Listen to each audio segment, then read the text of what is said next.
What's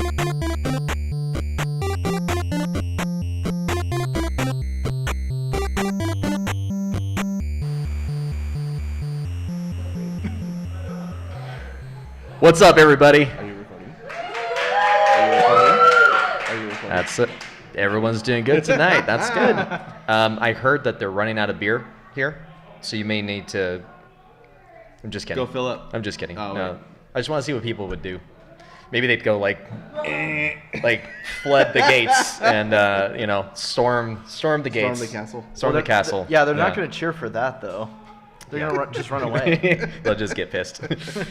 We are Retro Game Night, a podcast centered around retro gaming and the nostalgia of what makes it so awesome.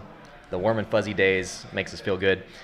We go into things like retro game reviews, video game timelines, the psychology of video games, and we sometimes talk about new games and try to identify their roots to these forefathers of old. I am Player 1, host of Retro Game Night. I am Damien. I am joined with Player 2, Kyle. Hello. And Player 3, Joshua. Keep it 3D. And we are coming at you live at Five Threads Brewery in Westlake Village, California.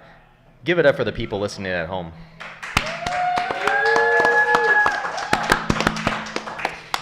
If you haven't tried their beers at Five Threads, you're really missing out. I don't know about people that come in and out of here, but I mean, do they really appreciate it? It's really good beer. Yeah, it's pretty decent. And I'm not just saying that. Decent. It's good. Because I do the show here.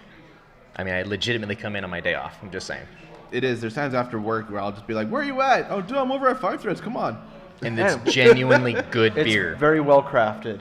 The schnozberries taste like schnozberries. I'm just saying. I'm thinking of the mole right now. That porter was good. Mole. So what's going on with you guys? I haven't caught up in a while. We've been busy. We did a lot of stuff recently. So tell me. So we just recently went to LA Comic-Con. Yeah. And we actually had our own panel on there. Isn't that kind of crazy? That was exciting. Yeah, LA Comic-Con. That was nuts. We did psychology and gaming with a clinical psychologist, and we went into And a good friend. And what gaming does to our youth and what it does to us as an adult. It was very good. I liked it. And kind of how it brings back the warms and fuzzies and how that's a good thing. We need that more and more nowadays than before, just how messed up things are. I mean, even right now, we have the fires going on, so we want to be able to stay bunkered at home and be playing our games instead of going outside in the horrible air quality. Playing our games, it's like evacuation time. What are you talking about? If you're not evacuating, play your games. Evacuation time. Gotta run. And then we went to Portland. Josh did. Oh, we got piano playing. Right now. All right. This is good. I hope it can get picked up on the microphone and it's not copyrighted. Can't completely close those, but yeah. Yeah. Kathy? We will definitely say though that Portland was a big move for us. It was great. I'll give it up for Ground Control. Thank you so much for having us there. It was good, and we had a lot of good turnout there. I mean, it was just more people just hanging out, arcade gaming, but we got a lot of people that just wonder what we were doing. Yeah, So, you guys recorded that podcast.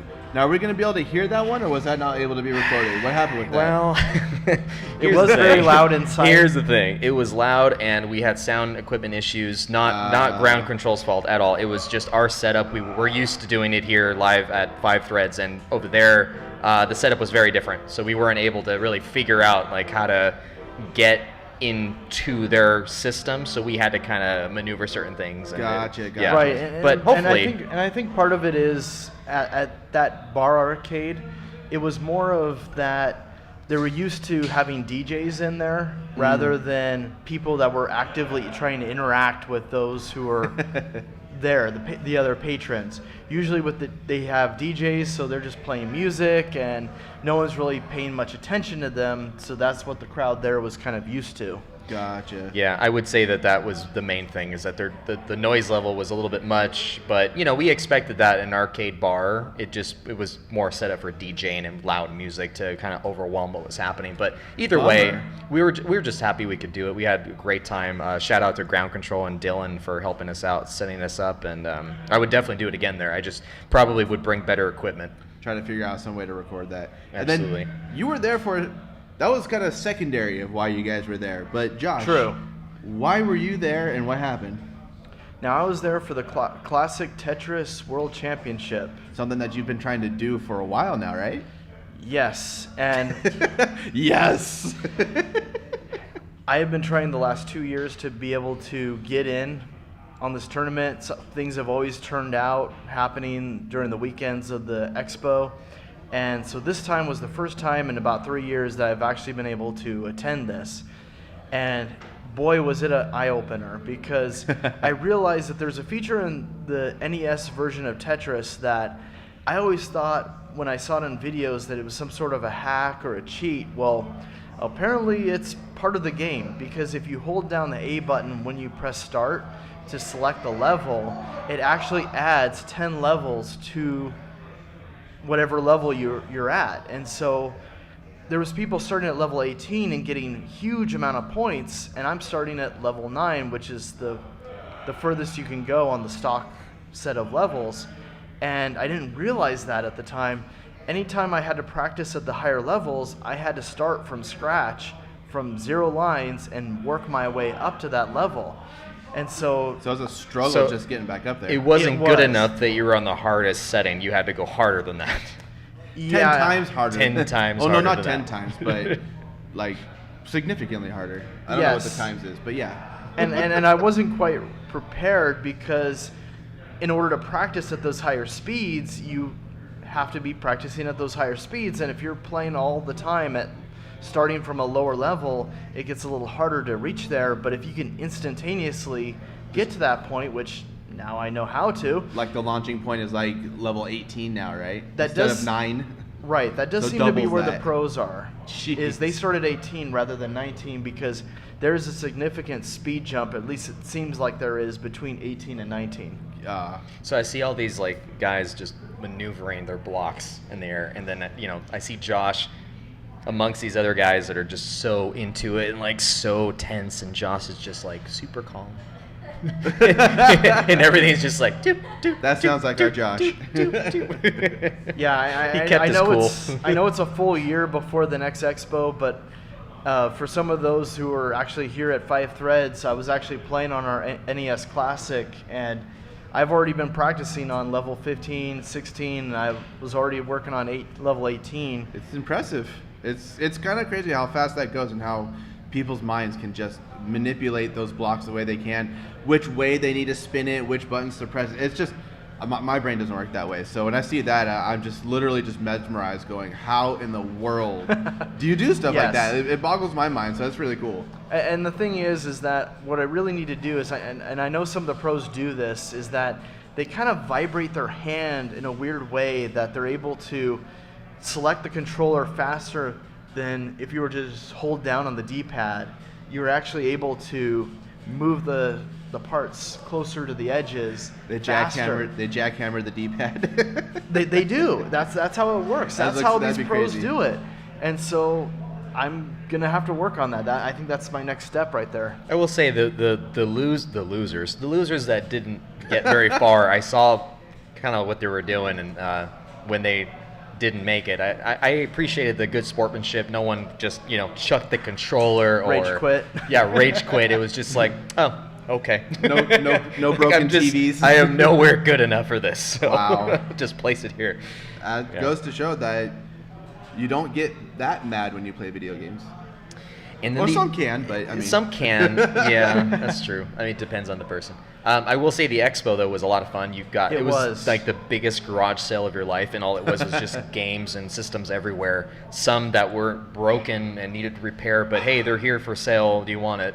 If only I had a bigger place, that'd be awesome to collect a bunch of that stuff and just have a little workshop to repair the systems and get them super cheap and You could totally repair it yourself. Yeah. just baby it. Just be like, oh, it's okay, I'll take care of you.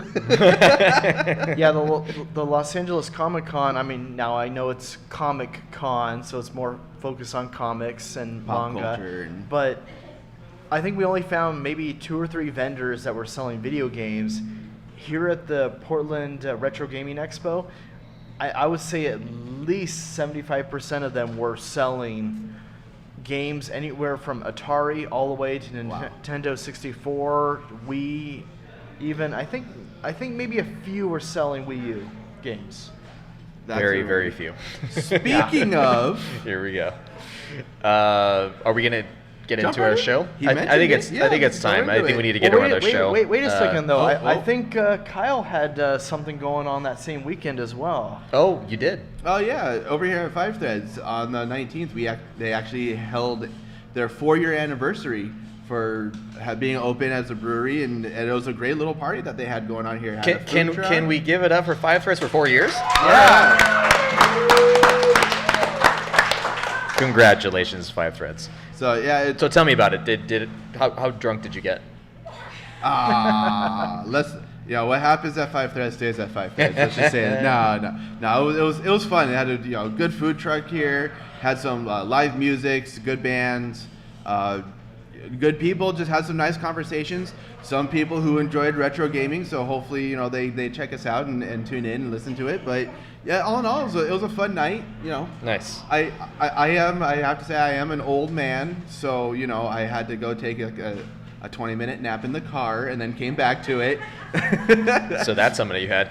Oh yeah, I did. I snuck out. My wife stayed. She chatted up with some people and kept talking to people, but I had to sneak away. I'm sorry.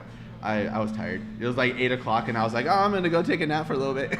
That's good. Well, you got a chance to go out and support, and while I couldn't be here with Josh, we were out in Portland, but it was a good time for both of us. We're all busy doing something. Absolutely. So we're gonna get on with our show. Probably. What do you guys think? Should we probably move on? Yeah, let's get into 3D. Now that we've chatted enough, right? Tonight our episode will be on remembering the Nintendo 64. What made it so great? The games, the hardware, industry news regarding what is being done about the much rumored mini console and if it's actually going to happen. We'll get into that. Are there rumors? And then, there are. Ooh. And then we will, at the end, turn the show over to the audience if anyone has any memories about a great game that you loved on the Nintendo 64, and maybe even put it under consideration for our next review episode and give a shout out to them. Oh yeah, absolutely. Would love to hear some of what people used to play and be able to look back at it, play it again, and be able to talk about it, a specific game. That'd be really cool. Yeah, and as a thank you, when we do that little Q&A part, or more of a part, I should say, we're going to hand out these little bad boys. So $1 off pints at Five Threads. Thanks to Five Threads for giving these to us. So just a little thank you for commenting. Participating. Yeah. So what do you got? You got some stuff on the hardware, Kyle, and I know that we're going to get into a little bit of the nostalgia too, but I want to cover the basis of what the Nintendo 64 hardware was in 1996 or 95. What was it? It was actually released out here in 96. Yes. 96, okay. Yeah, in Japan it was in June, and then North America was out in September. So there was a limited edition, limited amounts of them, and then there was an actual official release on the 29th. But like a couple 3 days later, there was a little bit of a pre-sale, I guess, or just some of them were released beforehand. But it knocked it out of the park. It said 2/3 of the sales of the 64 was actually in North America. There was only a few million that were sold in Japan, and it was like 200. I forget what it was, like 20 million of them, 30 million of them were sold in the United States. It's weird, but I've noticed that with a lot of game consoles, they sell really well in North America and Japan, not as much the ones that are so famous here. But I mean, if Ben was here, he would probably correct me on that. I'm sure there's some that outsold in Japan, but right. It doesn't surprise me to hear that 64 wasn't as great in Japan than it was here. Well, there was one game that they released with the launch that wasn't released out in North America called Saikyo Habu Shogi. Please forgive my Japanese on that. And it was pretty much a board game, and it actually didn't do as well as what they thought they would. But in addition to that, they did have Super Mario 64 and Pilot Wings 64. Just those two were released in the U.S. or North America, but yeah. They released a board game for the Nintendo 64. That's not a surprise. We've been having board game video games since what, NES? I mean, right. There was like Monopoly and I mean, even Wheel of Fortune was a game for NES. But for a launch title, when you compare that with Super Mario 64, it just seems a little underwhelming. Yeah, that to say the least. Yeah, hardware-wise, graphics you pulled up a little bit here. What do you it have? was actually kind of interesting that a lot of the games actually shifted towards, even though it was a 64-bit system, they actually the processor could handle the 64-bit processing of it. The games more relied on the 32 aspect of it because the code in that was able to be processed faster, and 32-bit was actually more than enough to be able to handle all of the 3D rendering and all that it had to do. The problem with emulation, though, that they had back in the day was the fact that they had their what was it called? Their reality chip, basically, is the way that it took all the code and be able to do it as fast as it could then. Back then, the Nintendo 64, the different chipsets and the processing, the GPU and all that was all kind of top of the line at the time, and they had to, and each gamer or each developer had to use their own unique code to be able to make it work within the system. So that with all the different changing of the codes and the ROMs and how the system read it, it was just so complex. Nowadays we can do it because the Wii and the Wii U are able to emulate that on their virtual console. But back in the day, it was just so complex. But we're relying on that, which brings me to the next point, that it's hard to emulate that on third-party, I guess I'll say third-party, but third-party emulations that rely on this. It's hard. You can't get them to actually emulate it correctly unless it's by Nintendo or the cartridge itself. Right. So it was just a really interesting system back at its time. It was really groundbreaking for what it was. Even though the Sega Saturn and the PlayStation actually came out before it, it was still that groundbreaking that it actually outsold those systems, even in Japan, because people actually held back from the Saturn and the PlayStation just to be able to get the 64 because of what it was promising. It was really interesting. Oh yeah, there was a reason it was codenamed Ultra, 64. Now Right. they did eventually change the name just to Nintendo 64, but Didn't someone have the copyright to Ultra so that they weren't able to use that name? that is one of the rumors that they had behind that. And it was funny because I was actually researching a little bit further into Nintendo regarding the Nintendo 64, and I ended up across one of the game developers who actually ended up becoming a big name in Nintendo even before they started getting into the electronic games, Gunpei Yokoi. Again, forgive my Japanese Gunpei. on that. Yes. Well, Sorry, he was one of the front runners to Nintendo getting all these games, and he actually gave a lot of information regarding how Nintendo was running their business. One interesting thing when they first got into the Game & Watch series was that Nintendo always kind of rides the trends. And now we think of them as being the front runners, but at the time there was a whole lot of competition between the calculator makers. So when you look at all the LCD calculators that were out at that time, All those graphing calculators. exactly, that's what Nintendo was using. There was a demand for that liquid crystal, and so that's Gotcha. what they were using for a lot of their Game Boys at the time. And for those that are kind of, I've seen some that are younger in the audience that may not know what a Game & Watch is. How would you describe it? I mean, basically, it's an LCD game. Basically, the screen had cut out little places on where pixels were going to be, and you can manipulate what the controls were going to do by you switching the pixels back and forth, but it wasn't liquid like it is today where you can actually have a full moving picture. They were predetermined places parts that they would on go. Yeah, exactly. Yeah, so Mr. Yokoi, he actually mentioned something, and this is what I warned you about earlier, Damien, is that one of his explanations is that the Virtual Boy really wasn't to his level of approval when they released it, because what his reasoning was, now I have to say, because he did pass away in 1997 from a car accident, but what he did say was that it was released because Nintendo really wanted to put their focus on the Nintendo 64.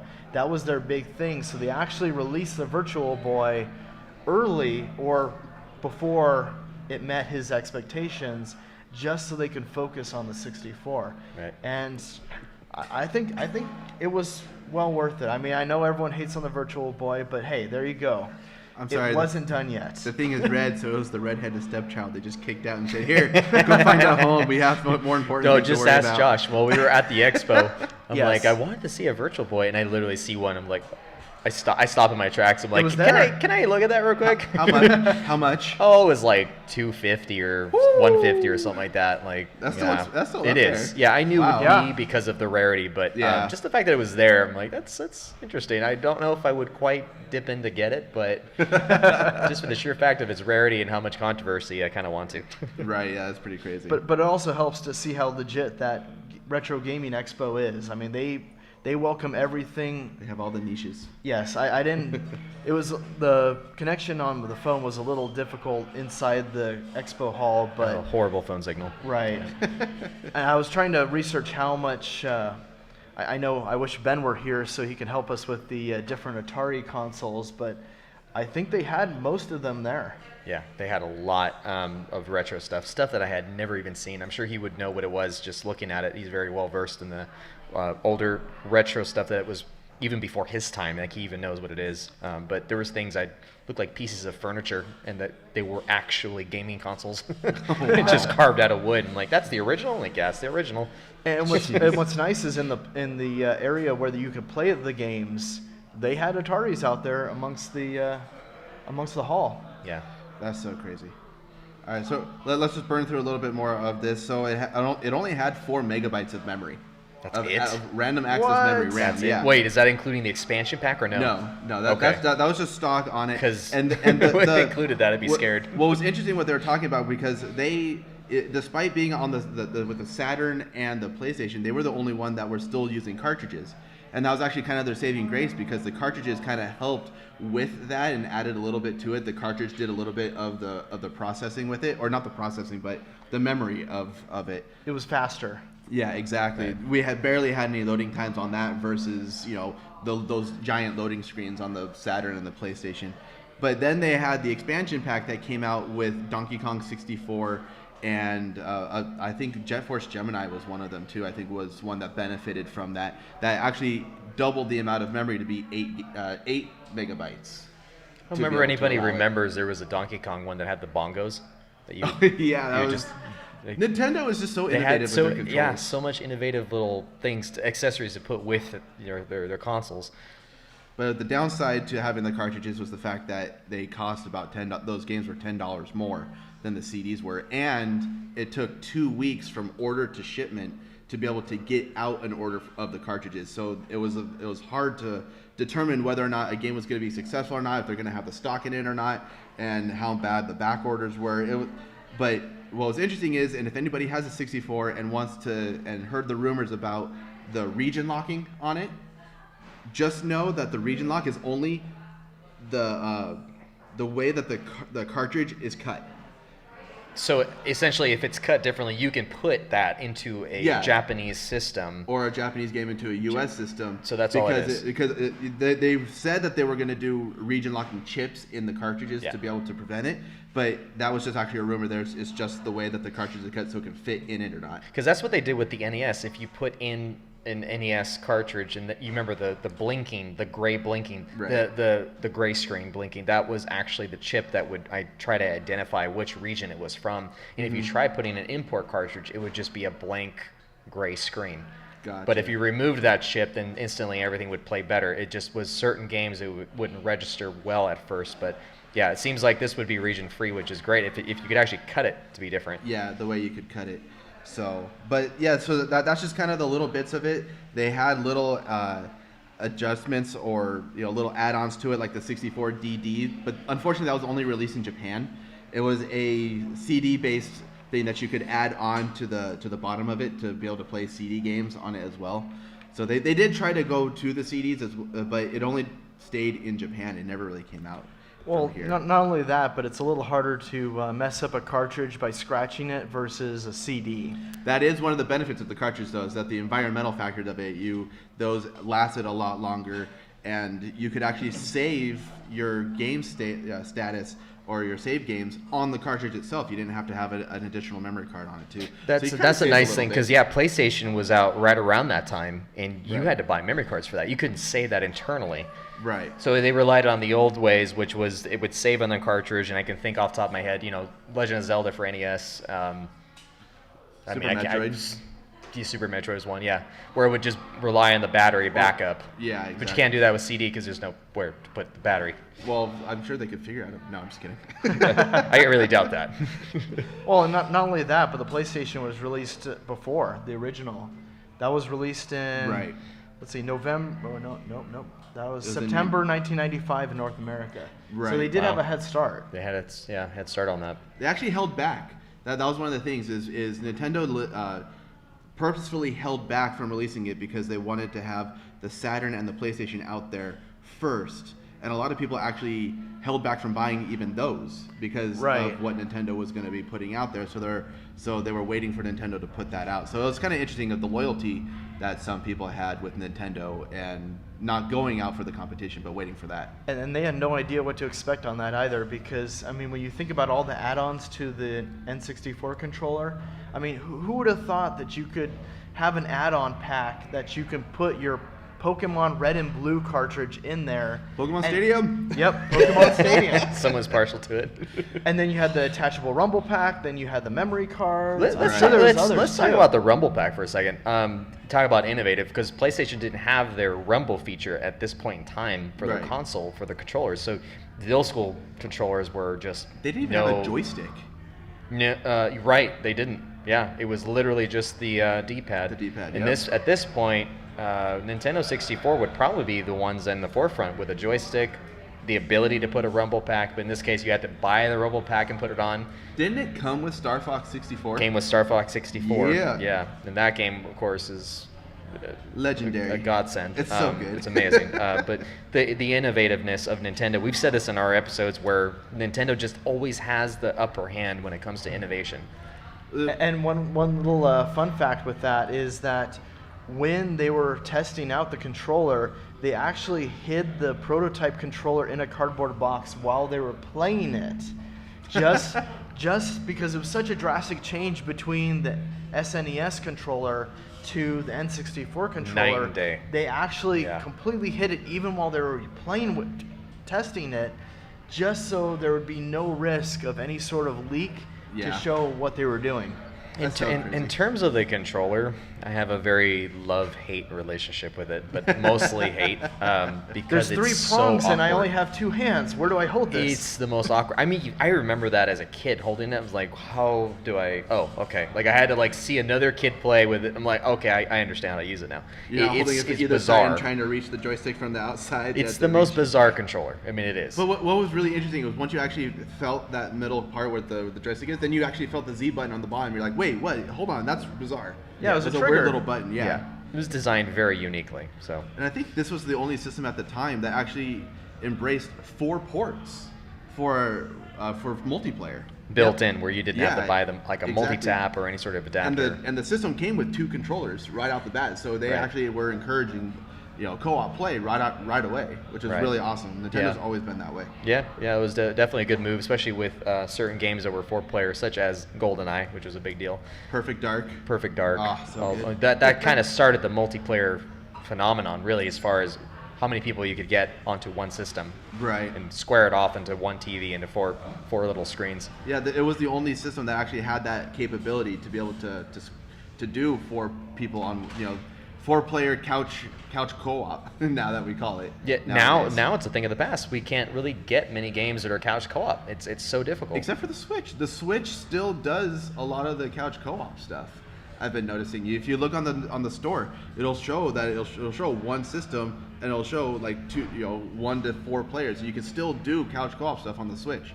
Yeah, which is it's very easy. rare nowadays. You just have to get the Joy-Cons to connect. If you have 2 Switches, you can just play off of the one and just have the Joy-Cons connect to the one that you're playing off of. Yeah, it's pretty awesome. Yeah, no, definitely Nintendo's been the forefront on that one. What else do you got in hardware? That's about it. We really. got that covered. Yeah, colored variances that they always did, but really for the hardware, that's kind of what it is. Did you guys have any different colored ones? Mine was just regular. gray? No, I think I just had the standard gray charcoal one gray? too. Yeah, Yeah. as soon as you bought it, you're just like, and this stays here. Although the controller that came with mine was an atomic green, or was like a fluorescent. Yeah, it was very like What? it was weird and obnoxious, but at the same time I look back, I'm like, I never lost that controller ever once because it's so bright and big. It's always there. Usually when they came with two controllers, they had the light gray controller that came with it, and then the purple one that came with it too. There So was that some way you sort could of green one identify later. the- That's the one that I got. Yeah. Yours was special. It my was a friend. very special one.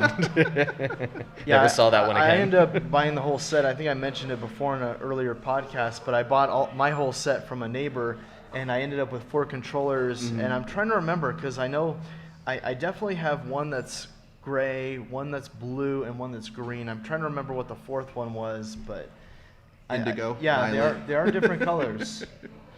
Now, as far as the games. Oh, here we go. Here we go. So this is what made the 64 so successful, and it wasn't the library of games because there was different consoles that had way more of an extensive library, but it was the quality of the games. The PlayStation, I believe when I was looking this up, it had like 1,100 games to it, and the Whoa. Saturn had almost the same amount. But the 64 only had 388 games to it. But they That's made all it. it They needed. made it count with titles like GoldenEye, Perfect Dark, Donkey Kong 64, Super Mario 64. Yeah, you got to go with the OG. 1080 snowboarding. 1080 snowboarding. And they actually pulled a lot of arcade stuff too. So if you ever remember going to like a bowling alley, you see Hydro Thunder. Do you remember Hydro Thunder Yes. game in there? That was a game for the Nintendo. So they actually pulled from arcades to it. Cruisin' USA and Cruisin' World. I mean, those Yep. were ones that like you always felt like you had to double tap the gas to just keep going to be able to do your flips over cars. And now you're like having to double hit. It was just so to be able to pull that from the arcade and know that I don't have to spend. I've already spent all my money on it on the cartridge. Now I can play it as much as I want. It felt really nice to be able to finally beat those games. My one complaint about the 64 is that it didn't have actual arcade titles except the ones that you were mentioning, or like San Francisco Rush. There was one for that, but other than that, it didn't have like full-blown arcade ports, it had the capability. Absolutely, it did, especially with the expansion pack, but they Right. just didn't go to that style. True. So I wish it did. Yeah, it would have been much cooler to do that. But I mean, the PlayStation made up for that, where they had arcade ports, but then you had the loading times. That was nice about the 64. There was no Right. loading times at all. Right, yeah. Could have been a little bit more of the fighting games on the 64. I know Nintendo usually tends to shy away from those a little bit. Mortal Kombat was on the 64 though. Yeah, so Mortal that Kombat Trilogy was on that. You know, yeah. people who wanted to have a little bit of those beat 'em ups, they were on there to be able to play them. Yeah, and they had a Killer Instinct one that came out too. Yeah, they had two of them. It wasn't like Killer. It was like there was a Frost one. It was like, wasn't it the claymation one?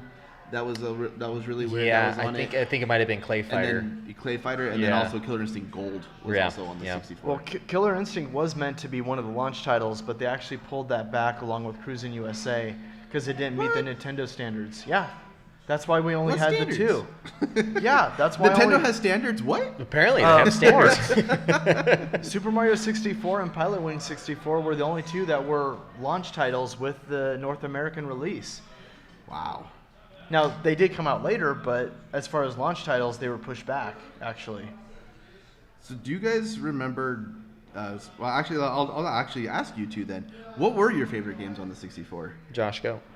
Legend of Zelda Ocarina of Time. Oh yeah, Yes. that's where it's at. That actually defined that type of genre game Yes. for all time. It was definitely a huge move forward. Up until then, yes, it was all sprites. You know, Ganon was there. Yes, he was so much bigger than Link, but you really didn't feel it. You know, yeah, he's just a bigger monster. But then when you have it on a third-person view, you have an adult Link there, and suddenly Ganondorf turns into Ganon full power. And how towering he It is. just meant that much more Huge. because it was more real. just that intro, when you really think about it, it was so amazing and so intimidating when his swords manifest in his hands and he's just like, the whole area is dark, the only light is coming off of him. Yeah. And it's just like, whoa. Yeah, except for you had a fairy now that you had to deal with. Hey, listen. You're like, oh my gosh, stop bothering me. I know that door is over there, or that item is over there. You don't need to tell me anymore. but the Z targeting, that was all it was about for the it was. shooting arrows and the hook shot. You needed that. A way to lock on, because it was that was the interesting thing about the controllers too, is that you had the C buttons. It was the first thing to be able to early stages of the right analog stick. Yeah, exactly. And so to be able to try to figure out, instead of being able to use 2 analog sticks, to use those buttons. That's actually what it was in Mario 64. Yeah, I got the same thing. So I was talking to Kyle. Yeah, so that blew my mind. I remember when I first got Mario 64 and I was playing and I was in third person mode, right? But the fact that as soon as I hit one of the C buttons, I can change the angle of the camera. Like, that's a huge deal. And now here's the sad part about that. When we were talking about this, I was like, yeah, when you first start the game in the tutorial, he tells you this is how you control the camera, and Damien's just like, oh, tutorial? What tutorial? I just blew through that thing. I didn't care. I just went this, and then wait, get to the game. Can't C buttons? Camera? What? I'm like, oh my gosh, dude, like, slow down and play the game. I was too excited, what can I say? I was like that kid that opened it up on Christmas. Nintendo 64! He wanted to save Peach, come on. He wanted that cake. He had the same experience that I did too, though, but even though I slowed down and I played through the tutorial when I actually got it, because I want to know how to actually control a game, he actually we'd played it at like a Target or a Walmart or wherever it was. Toys R Us for me. Yeah, okay, Toys R Us, where I don't know if you guys remember that. They may still do it now, where it's like you have the controller, it's still mounted to the wall, and the TV's up, so you have to like get a neck cramp because you're looking up so much to try to. I want to play this game. My mom's still shopping. I can still be over Kids here. Kids are walking out with their necks like, keeping chiropractors in business. I remember those days. Yeah, my mom and I and my aunt, we used to walk into Toys R Us, and at the time, at first, it was Mario 64, so blown away by 64. Hey, wait, what's a Toys R Us? Yeah, right? Oh, don't worry, they'll open back up. And then one day, I walked in, it was stinking GoldenEye on the 64. Right. And I just couldn't believe that was, first of all, a game, and then let alone it was on the 64, which, was the latest, hottest console. But yeah, I mean, kids would be walking in like, let's play, let's do a little multiplayer, and it was the early days. Some of them would actually have 2 controllers there for multiplayer for you to be able to try it too. Some of them did, not all of them did, but some the setup I did. went to had 2, and so there was always me and Lucky this other kid that would think he was so much better. It'd be like, "Sup, let's duke it out." Let's go, bro. Yeah, you just let's go. Let's do this. And so that was the early days of what later it ended up becoming, I think, online gaming, Halo or whatever first-person shooter, Call of Duty. I just remember a story of GoldenEye. I remember playing that in my past, and it was one of those days where you'd already beaten the game, but you're just going back through it because you're trying to find little ways to run through and beat levels faster, or like little nooks and crannies of it. So you actually put on cheats, and so I had I don't know did you ever play it, Josh? I touched on it a little bit, but I haven't gone through it. Okay. Some of the cheats were like the big head cheat, or paintball looked mode really funny, or paintball, or golden gun. But you could grab any gun that you wanted to on it, and there was one that was just like a. It was called the RCP-90. It was just like a little small compact, thing, and you could dual wield those. And I don't know why I said it, but I was just sitting there and I actually pulled them out because I just activated the cheat, and I'm just like, RCP-90s, go! I don't remember how old I was, but then a friend of mine, I think, was picking me up at the time, and we were supposed to go do something. I was just playing before he picked me up, and he goes, "Hi, Kyle," and I'm like, "Hey, what's up? How long you been there?" And he goes, "Since RCP-90." RCP-90 go, and I'm like, "Can we just forget that ever happened?" But now that I have it recorded, now it's out in the world for everybody here. But I'm sure he'll hear that, and I'm sure he'll get a chuckle. I will never forget that, and I'm still embarrassed by it. But that it was just one of those Bond games that you just felt like you could be in that movie and be able to be Bond. It just felt really cool to have all the little gadgets and stuff to my recollection, that's the first James Bond game where you were really literally James Bond in every way. Right. I mean, before that, there might have been except for the ladies, they never went down. The ladies didn't go that road. Thank goodness. It wasn't quite Grand Theft Auto days yet. Exactly. But it was a very well-made game in every way. It was first-person shooter that changed a lot. That would have been my favorite. Going by the question of what was my favorite, that was my go-to. When I was looking through the game list, I mean, you guys can see it right here. I have 58 tabs open just to bookmark this so I can remember the names of it. Because I was going through it and I'm just like, oh, that game was so good.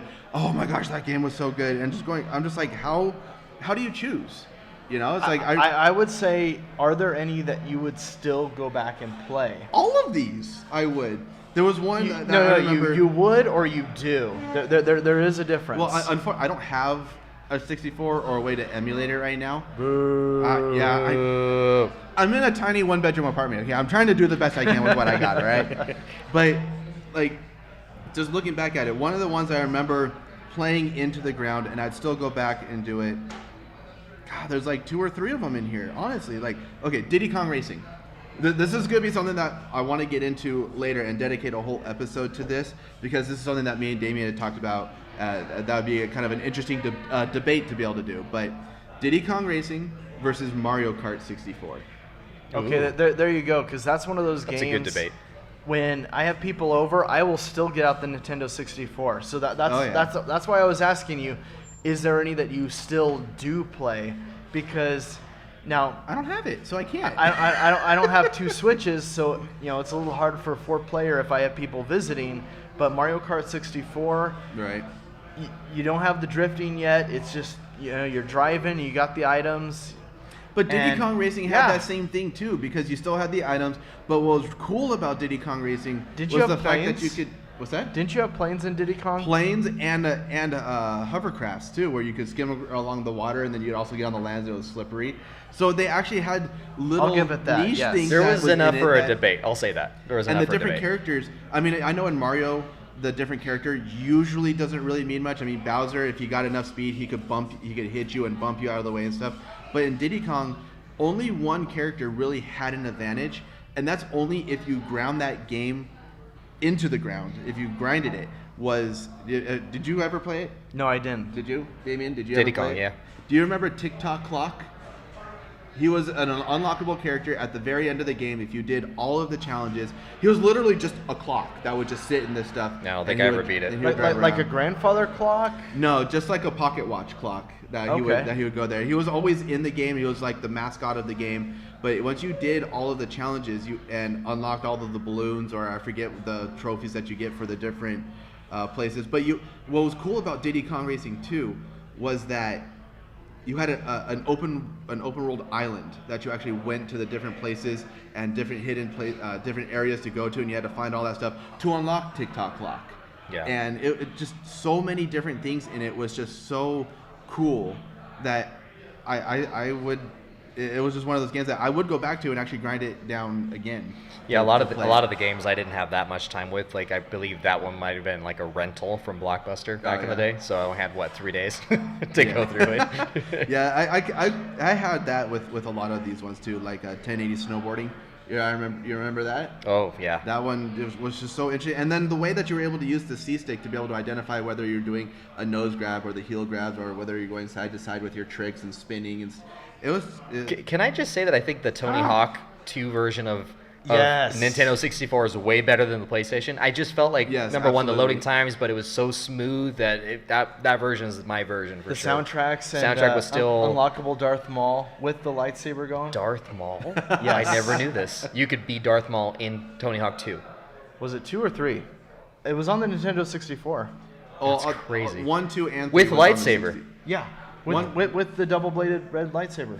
Beautiful. It was just so much easier to play on the 64, I always felt. Because, again, just like the same thing with the 1080 snowboarding. You had the C buttons. You had 4, with the PlayStation, you only had the 4 regular buttons to be able to do anything with. Whereas with the 64, you could jump and stuff with A and B and then use the C sticks for all the different grabs. It just felt way more innovative to be able to, and intuitive to be able to play it that way. And then, like we said, you could split it into 4 ways, have 4 people going on the same track at the same time, and bumping into each other and like attacking each other. And that's something the PlayStation didn't have at the time, unless you bought like an adapter or something. But yeah, I think they eventually did have an adapter, but right off the bat, they only had the 2. So. Yeah, I just checked it out. It was Tony Hawk 3. Tony you Hawk have the 3. Darth Maul. Okay. Gotcha. Damien's watching the little video Yeah, clip Josh. of it right Josh now. gave me his phone, and I'm watching a little Oh my gosh. video of it. You would definitely need the Force to be able to it's definitely skateboard Darth with Maul, I'll say that. the lightsaber going. Like, there's just too many. I mean, I'm getting overwhelmed here because so another game that I've talked about in the past too on another episode, Paper Mario.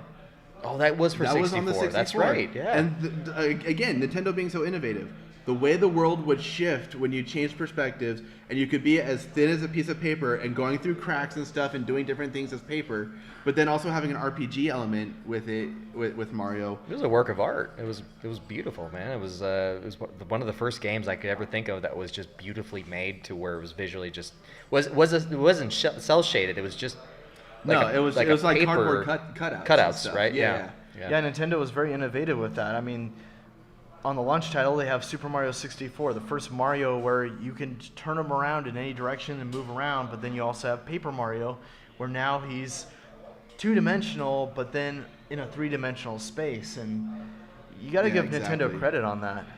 Okay. I think I found it. I'm sorry. I'm bouncing around games. I have my whole The list one? in front of me. I found the one that if it was 64 only and I had to play this game, if I was on a desert island and I had a TV, a 64, 4 controllers, and 3 other friends, and a game. Oh, I think I know which one this is. What? Tell me, Josh. Read my mind. The iconic commercial with Mario, Donkey Kong, Yoshi, and Pikachu running You through and the me, field. and me and you. Yes. So happy That was the one. together. I'll never forget that Smash commercial. And then they man. just all of a sudden just start beating each other up. Oh, yeah. Oh, that commercial. Smash Brothers. Oh, I remember, again, just all these memories come flooding back when you talk about these. I remember a bunch of my friends were just sitting there thinking, this isn't going to be a popular game. Who wants to be all these different characters and do a fighting game? Like, how is this going to work? How is that going to... And now look at what it is today. I mean, the Switch now with Smash Ultimate, with almost over 70 plus characters. Plus, so they've said that they were going to release 5 character expansion packs. They're through 4 already. They had 5 planned, but they're doing more past that. I have a feeling they're going to get to 100 characters on that thing for sure. But just the way where it started, like what Damien said in our intro, where the building blocks started, and that Smash Brothers game just turned into the biggest brawl fest at my house when we were playing that game. That's what started it, yeah. Right there. I remember sitting there, again, another memory, sitting there, we're all playing it, and there was like 5 or 6 of us, so 2 had to sit off on the side, and one of my friends decided he was going to try to block my view and try to make me lose, and so he tried to jump in front of me, and I was sitting on the floor like playing on the game. He jumped in front of me, and it startled me so much that I actually went back and punched straight out, and I actually kind of hit right between the legs, and he crumpled down, and I'm just like still going, I'm still playing, I'm just like, dude, that's what you get for jumping in front of me, I think he had to set out the next match too because he was still down. Couldn't focus. But I mean, it was just such, dude, all of these games, man. The 64, I think this was actually where my prime was in gaming. This is what I really have a lot of memories of. This was your I time. don't have a lot of my past memories. I think we've discussed this You're a before. youngin', that's why. Yeah. I'm only a couple years younger than you. Give me a break. Maybe.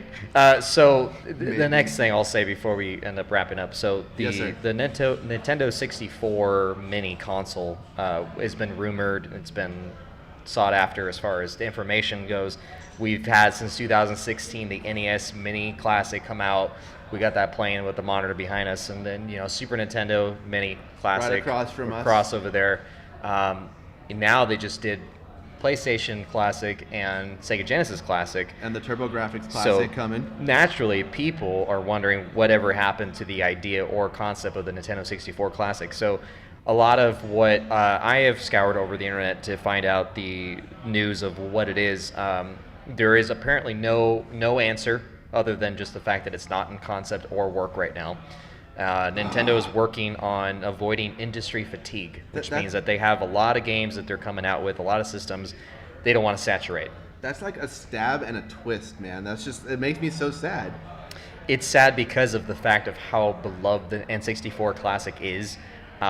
and I'll say that would probably sell maybe more than the other systems. This one is the most popular as far as modern time gaming. But we look at NES Classics and Sega Genesis Classic, and it's a certain demographic of people that were at a certain age, right, and then introduced to a brand new generation. But this is more, covers all generation, really, even older gamers at the time. And I say older by 10, 15 years older than the children that grew up with 64. That is, everyone knows what 64 is when they've done the gaming. It's a perfect one to bring out. Unfortunately, the article I read mentioned that Nintendo didn't want to pursue it because of a lot of the licensing issues also with it. Some of the most popular games are GoldenEye, Perfect Dark, such as James Bond, and the licensing on that is very difficult to get nowadays to go into the mini. It's a bit of a process as opposed to the older games that were on the other classic systems. Even Donkey Kong with Donkey Kong 64, I think that was rare, but Nintendo actually held on to the rights for Donkey Kong so they could still be able to release that if they wanted to. But I think Rare got bought up by Microsoft in like 2000, 2002, something like that. Right. So yeah, I mean, that's the unfortunate thing, was that a lot of it was third-party games that came out for it, and so the article, I can see licensing. The article did mention that there's a better relationship, obviously, with Nintendo and Microsoft now. We've seen some Microsoft ports end up on Xbox One, things like that. So that's kind of a plus on that side. But when it came to Rare and maybe movie studios such as the ones that would be responsible for GoldenEye, that might be more of a harder trek to go through, because it's not going to be just as easy to get through. You have a lot of different games with the licensing. It's not going to be as easy as people think. Well, let me throw out a theory here. I haven't read this anywhere, but just hear me out. We've seen Super Mario 64 transitioned over to the DS, and the DS was released back in, what was that? Was what, that 02? 01?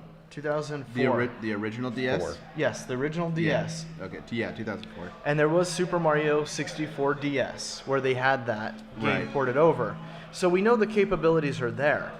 So since the Switch has the subscription that has the NES and the SNES library that they're constantly adding to, it may be possible for them to add the games that they do have the licenses for into the Switch library eventually. Maybe not yet.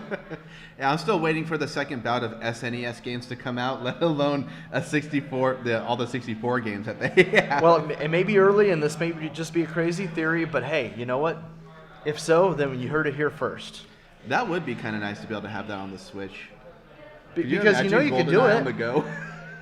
They may have not released it, not just for the fact of the licensing, but the fact that it could be a prospect for this, N64 Mini. Yeah. Because if they release them on the Switch, then it's, why would we release a Nintendo 64 Mini if they're all available on the Switch? So they might be holding back some of their best titles just for that release if they want to reserve that for that release there. And if they do that, they won't even need to release a mini console for it. They could just have it on the Switch. Which I think that's why they did the SNES Mini first as a release and then decided to put it on the Switch. Because that way they had the hype to be able to buy that. Then they're like, oh yeah, now our library is on the Switch now too. And the other thing I was reading on the article is that the 64 console, if it were to be made to a mini, would be more than likely the size of the other minis that have come out. Well, if you look at the size of the N64 controller, it would be well over the size of the console's size and measurements, and they're worried more about production as far as how many controllers would release with this, because it is a four-port console, especially for games like GoldenEye or Perfect Dark. Right. And so they didn't know exactly how they were going to work out production as far as cost goes, because that's a lot of material to be made. So I think that's something else that they're considering as well. They could just cut out the bottom part where you would plug in the different adapters for the controllers and just make that flush and kind of cut some production there, because now the way the technology is with the rumbling and all that, you could have it built into the controller and it not be an issue. I'll say this though, and here's the problem. We covered this on our other episode with the Sega Genesis Mini, that controller is exactly to scale and weight of the original. And I think that's the point of these systems, that they release them to give you a flashback. And if it's changed, I feel like that might not really sell as well. So it wouldn't be the same if they didn't have that large N64 controller. Right, or the ability to put a rumble pack or something, because I feel that would make it what it is, because you're obviously not going to expect the console to be at full size, because then you'd have to purchase all the hardware, software for it. Right. So I think that's something they need to work out. It's not going to be as easy as we thought to get an N64 Mini. So you can do it. well, if Nintendo can pull off things like the Switch and the innovative of different technology, I'm sure they can figure something out. We'll have to find out. That's what I've always liked about Nintendo, because when they look back at it, they realize it doesn't take a lot of oomph. They don't have to have a lot of hardware and speed to do things. They just need to have the quality, not the quantity of stuff. So that's what I've always liked about it, and that's why I like how small their stuff is and how innovative they are versus just having raw power. So. And I think that is the idea behind if they were to have it on the Switch versus its own Mini, because then they would just use the controls that you have on the Switch rather than trying to duplicate that with the really large N64 controller. I think it might be easier for them. So hopefully Nintendo hear us out and put those N64 games onto the Switch. So if anybody has a memory or any sort of comment on the 64, we have, like I said, these little coupons for 5 threads for some money off beer. So if anybody has one, what is your fondest memory? There's one. Well, I just had a question. I wanted to get each of you guys' opinion on the most challenging but the most fun Nintendo 64 game. Ooh, challenging, huh? Oh, what would you say? Challenging. It's tough because I feel like the 64 wasn't really built for. Like they made games pretty easy at that point. Like it wasn't that hard from what I remember. Like the games that came out were like Mario 64. They're all linear. There wasn't really many RPGs except for Zelda. Other than that, I can't remember. There was like Quest 64. There were certain ones that were, you had to figure out a little bit more, but it wasn't to the degree of the days of the SNES and NES where it was like you needed a walkthrough. Right. I think it depends on what type of challenge you're looking for, really, because I remember in Mario 64, I mean, there's a lot of challenges in that. I remember with Tall Mountain, where you had to race the penguin, and that penguin challenge is a pain in the butt to have to beat that. I mean, it's beatable, and once you figure out how to do it, but I always dreaded having to go back to that stupid penguin and having to do that race. But and then there was another game called Ready to Rumble Boxing, and it was kind of like with Punch Out, where you had different challenges there on how to do that, and they were actually really challenging towards the end of them. So it kind of depends on what type of challenge you're looking for, whether it's a puzzle, like Ocarina of Time with the stupid water temple. So there's a lot of challenging. There's a lot of challenges that can really drive you nuts sometimes, but it kind of depends on what you're looking for, really. That's just me, I guess. From my observations, a lot of the Nintendo 64 games were kind of the transition between the Nintendo hard and where they started being a little kinder to you. So if you were able to take the time and really understand the game, like Smash Brothers or GoldenEye, if you spent the time to learn how the game really worked, you would do okay with it. There was some challenges I faced. I remember with Majora's Mask, trying to get out of that first iteration of the 3-day cycle where you're stuck as the Deku Scrub and you're trying to figure out, well, what am I supposed to do in order to not die on the 3rd day when the moon falls? That I had to look up. That bugged me for a while. Because they literally just drop you and say, okay, Yep. Here's the town. Go. You're just like, what? And you have to talk to people. You have to figure out, what you need to do in order, and just the story process you have to go through in order to get through. That was a big challenge for a while. But now my latest challenge was at the expo. I picked up Cruisin' USA. I always remember playing it on the arcade, but then I'm like, oh, it's on the Nintendo 64. I think I played this like once or twice. I'm gonna get it. So I got it, and yeah, I couldn't get through the first level in the, it was Oh, the Los Angeles freeways. do that all the time, but I couldn't get through the level.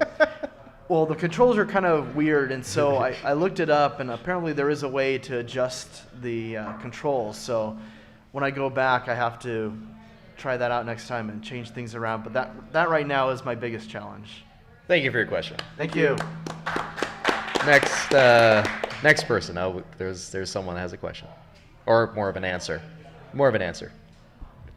I love you guys because, like what Kyle said, this was my prime. GoldenEye. That's actually one of my all-time favorites too. And I just remember every day going over to my friend's house because his dad had this big, huge, box-sized DLP TV, big screen. And we used to put a piece of cardboard right down the center of it. Right on the split screen, so that nobody like could a see screen hack. the opposite. That's how legit we were. They were prepared. Yeah, that just brings up a lot of memories. And then one actually thing, fast forward a little bit through college, I actually was in the senior lab, just chilling out, and I saw this abandoned N64 just sitting there with Super Smash Brothers. Oh, that's rare. And I'm sitting here like, so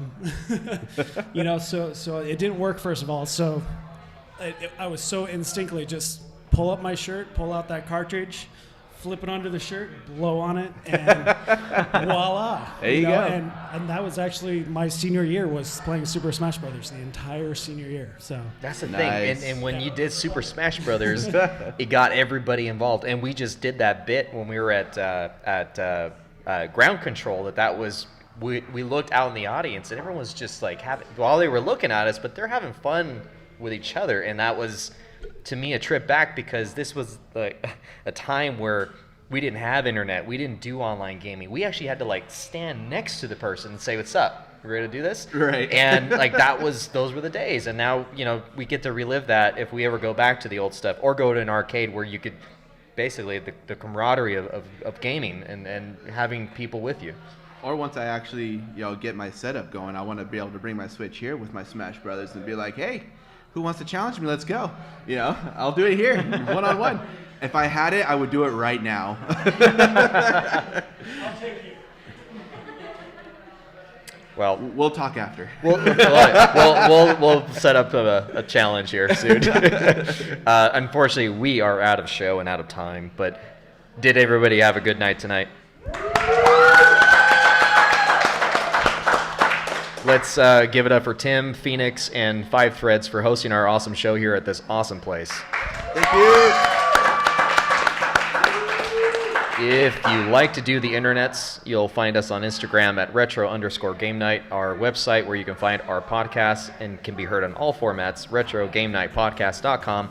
Until next time, everybody, stay beautiful. Good night, everybody. Beautiful.